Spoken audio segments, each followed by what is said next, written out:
গাস অ্যাটকিনসনকে আউট করে ভারতকে ওভাল টেস্ট জিতিয়েছেন মোহাম্মদ সিরাজ। আর 143 কিলোমিটার প্রতি ঘন্টা বেগে করা সেই বলটা সিরাজের হাত থেকে আসে পঞ্চম টেস্টে মোট 185 ওভার 2 বল করার পর।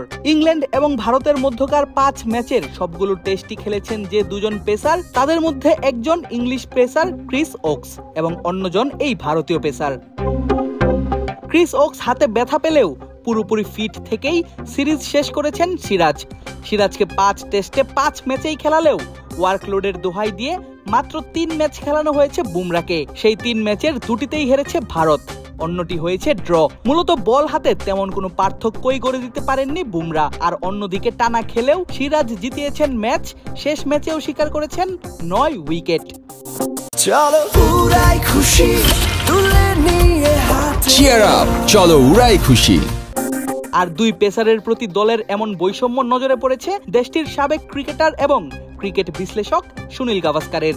বলেন, সিরাজ চোখে আঙুল দিয়ে দেখিয়ে দিয়েছেন ওয়ার্কলোড ব্যাপারটি পুরোটাই একটা মিথ।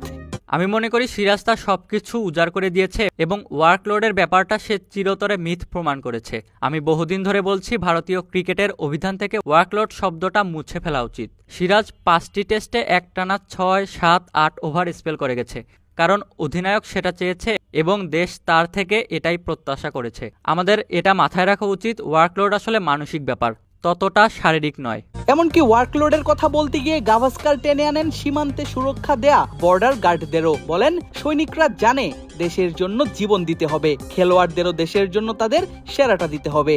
ওয়ার্কলোড নিয়ে যারা কথা বলে তাদের কথা যদি বিশ্বাস করতে থাকেন তাহলে আপনার সেরা খেলোয়াড়রা কখনোই মাঠে থাকবে না। আপনাকে তাদের এমন মানসিকতাই আনতে হবে যে তাদেরকে যেন বলতে পারেন, এই যে শুনো, তুমি তোমার দেশের হয়ে খেলছো এবং দেশের হয়ে খেলতে গেলে গা ব্যথা মাথা ব্যথা ভুলে যেতে হবে। এটা একদম সীমান্তে থাকা সৈনিকদের মতো। তারা জানে দেশের জন্য জীবন দিতে হবে, খেলোয়াড়দেরও দেশের জন্য তাদের সেরাটা দিতে হবে, ব্যথা নিয়ে চিন্তা না করে খেলতে হবে। ঋষভ পান্ত আমাদের কি দেখিয়েছে, ফ্র্যাকচার নিয়েও ব্যাট করতে নেমেছে। এমন মানসিকতাই দলের কাছে আমরা প্রত্যাশা করি। প্রায় সময়ই দেখা যায় বিভিন্ন দল তাদের সেরা খেলোয়াড়কে প্রায় বিশ্রাম দেন ওয়ার্কলোড ম্যানেজমেন্টের কথা বলে। এতে করে দল যেমন বিপদে পড়ে, তেমনি ক্রিকেটাররাও হারায় তাদের চেনা ছন্দ। এর সবথেকে বড় উদাহরণ হতে পারেন জসপ্রীত বুমরা। দলকে জেতানো দূরে থাক, বুমরা শিকার করতে পেরেছেন 2 ম্যাচে মাত্র 9 উইকেট। অপরদিকে সব ম্যাচ খেলে 5 ম্যাচে 23 উইকেট শিকার করে প্রশংসায় ভাসছেন মোহাম্মদ সিরাজ। আদিব আশরাফ, ক্রিক ফ্রেন্জি।